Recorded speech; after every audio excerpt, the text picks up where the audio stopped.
जादुई पत्थर। गोविंद और देवी का सफर में था। उस सफर में इसलिए था क्योंकि वो अपना गांव छोड़कर दूसरे गांव में जा रहे थे। वो सुबह से चल रहे थे और अब शाम हो गई थी। वो थक जाते हैं और एक पेड़ के नीचे बैठ जाते हैं। देविका, अब हमें रात यही गुजारना चाहिए क्योंकि आगे पहाड़ों वाला जंगल है और वहाँ रात के समय चलना हमारे लिए खतरनाक भी हो सकते हैं। गोविंद भैया, यहाँ इस जंगल में तो कोई हमारा जानने वाला भी तो नहीं है। कौन हमें रात के समय अपना घर में रखेगा? देविका, अब कुछ न कुछ तो करना ही होगा। रात हमें यही गुजारनी ही पड़ेगी। वो सामने एक घर है, चलो हम वहां जाते हैं और जाकर उस घर में जो लोग रहते हैं उसकी विनती करते हैं कि वो हमें एक रात अपने घर में रख ले। ऐसा सोचते हुए गोविंद और देविका उस घर के तरफ जाते हैं। वो वहां जाके दरवाजे पे दस्तक देते हैं। वो घर एक बुढ़िया का था। दादी जी, हम बहुत दूर से आए हैं। हमारा गांव में बहुत बारिश हो रही है, इसलिए हम अपना गांव छोड़कर सागर वाले गांव की तरफ जा रहे हैं। सफ़र में हमें रात हो गई है। अगर आप हमें आज रात के अपने घर में रख ले तो बड़ी नेकी होगी आपकी हम पर। मैं बहुत बूढ़ी हो चुकी हूँ और लंबे समय से अपने घर की मरम्मत नहीं की है। मैं नहीं चाहती आप दोनों की बोझ से मेरा घर टूट जाए, अब कहीं और जाए। दादी जी, हम मुसीबत के मारे हैं। गोविंद बस इतना ही कहते हैं कि बूढ़ी दादी अपना घर का दरवाज़ा बंद करके अंदर चली जाती है। गोविंद भैया, मुझे तो नहीं लगता कि इस दौर में हमें कोई अपने घर में रखेगा। सभी लोगों को अपनी अपनी चिंता है। कौन हम गरीबों की मदद करेगा? देविका, चलो हम किसी दूसरे लोगों के पास जाते हैं। वो फिर से चलते हैं। वो थोड़ी ही दूर एक दूसरे घर पे जाके दस्तक देते हैं। वहाँ एक आदमी और उसकी पत्नी रहते थे। ओ जी, ये कौन आ गया? ठहरो तो मैं देखती हूँ। जी बताइए, कौन है आप और किससे मिलना है? काकी जी, हम मुसीबत के मारे हैं। भगवान के लिए हम पर रहम करे और हमें आज एक रात अपने घर में रख ले। वो क्यों जी, हम तो आप दोनों को नहीं जानती। काकी जी, हम भी कभी अपने गांव की अमीर परिवार से थे। बारिश ऐसी हुई कि हमारे घर तक टूट गए। हम बेघर हैं, बस एक रात के लिए हमें आसरा दे दे। ना बाबा ना, मैं ऐसा नहीं कर सकती। भला तुम्हें अपना पास रखने से मुझे क्या फ़ायदा होगा? जाओ भागो यहाँ से। ऐसा कहते हुए वो काकी भी अपना घर के दरवाज़ा बंद कर लेती है। अब तो हमें किसी पेड़ के नीचे ही रात गुजारनी होगी। नहीं देविका, मैं कोशिश करता रहूँगा। मुझे थोड़ा सोचने का समय दो। फिर गोविंद थोड़ी देर अपना दिमाग लगाते हैं और देविका से कहते हैं। देविका, मुझे उपाय मिल गया। देविका, आप यही बैठे, मैं अभी आया। गोविंद भैया, बताए तो क्या उपाय मिल गया? थोड़ी धीरज रखो देविका बहन, मैं अभी आया। गोविंद वहां से चले जाते हैं और फिर एक पत्थर उठा के देविका के पास आते हैं। देविका बहन, अब आप देखना, ये काकी हमें भोजन भी देगा और अपने घर में भी रखेगा। वो कैसे? ये बस आप देखते रहना और चुप रहना। ओए मोटे, क्यों हमें बार बार तंग कर रहे हो? मैंने एक बार नहीं कहा तुम्हें अपने घर में नहीं रखेंगे। जाओ भागो यहाँ से। काकी जी, सुने तो आप हमारी थोड़ी सी मदद कर दे। मेरे पास ये एक जादुई पत्थर है। इसे देसकी में डालकर जलाने पर बहुत स्वादिष्ट भोजन देते हैं। बस आप हमें एक देसकी दे दें, हम थोड़ी ही देर में आपकी देसकी वापस कर देंगे। जादुई पत्थर के सुनकर काकी जी लालच में आ जाती है। जादुई पत्थर, क्या ये सच में स्वादिष्ट भोजन देती है? हाँ हाँ काकी जी, मेरी दादी ने ये दिया था मुझे। ये बहुत चमत्कारी पत्थर है।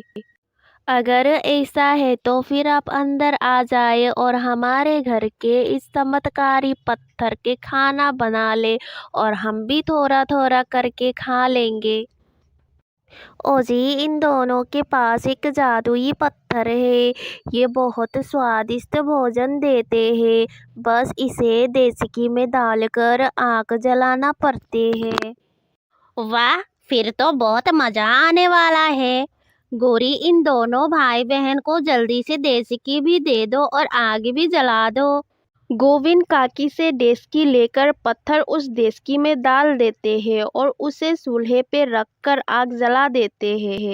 कब तक स्वादिष्ट भोजन तैयार हो जाएगा, अब जरा हमें भी बताओ। देविका गोविंद की बात समझ गई थी। बस थोड़ी ही देर में, कभी कभी ज्यादा देर भी लग जाती है। काकी जी, अगर आप इस डेस्की में थोड़ा नमक डाल दे तो जो खाना तैयार होगा उसका स्वाद कुछ ज्यादा ही स्वादिष्ट होगा। तो ले ले गोविंद भैया, नमक तो मेरे पास है, मैं अभी डाल देती हूँ।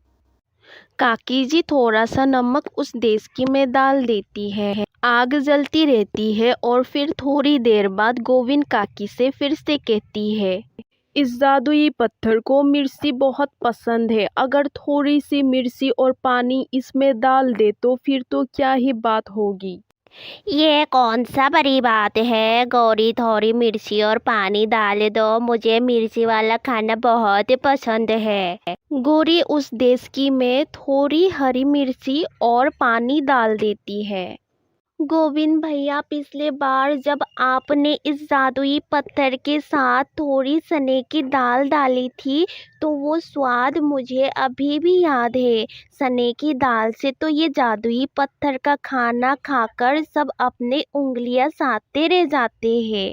अगर चने की दाल डालना है तो वो भी है मेरे पास। हाँ, अगर टेस्ट कुछ ज़्यादा ही अच्छा करना है तो दाल ही दे थोड़ी सी। काकी जी थोड़ी सी चने की दाल डेस्की में डाल देती है। काकी जी, अब देखना जादुई पत्थर की कमाल, मजा ना आए तो फिर कहना, बस थोड़ा इंतजार करना पड़ेगा, दाल अच्छे से गल जाए। गोविंद और देविका एक कोने में बैठ जाते हैं। गौरी, आज इस जादुई पत्थर का बनाया हुआ खाना खाएंगे। कल मछली बनाएंगे जो मैं कल तालाब से पकड़ के लाया था। संभाल कर रखी हुई है ना वो मछली? हाँ जी, मछली तो मैंने सुखा कर रखी है, वो हम कल खाएंगे। क्या कहा आपने? मछली है आपके पास? मैंने तो सोचा था मछली मिलेगी ही नहीं। मुझे अच्छे से याद है, एक बार मेरी दादी ने इसी जादुई पत्थर वाली रेसिपी में मछली भी डाली थी और मेरे दादाजी ने स्वादिष्ट भोजन खा के मेरी दादी जी के लिए बालियाँ बना के लाई थी। तो फिर अगर ऐसा है तो वो मछली भी इसमें डाल देती हूँ। एक मछली डालने से अगर स्वाद इतना बढ़ जाएगा तो मैं मछली ज़रूर डालूँगी। फिर गौरी काकी वो मछली भी उस डेस्की में डाल देती है। थोड़ी देर बाद भोजन पक के तैयार हो जाते हैं और डेस्की से बहुत स्वादिष्ट खुशबू आ रही थी। अब हमारा भोजन बन गया है, मुझे पूरा विश्वास है काका और काकी, आपने इतना स्वादिष्ट खाना पहले कभी नहीं खाया होगा।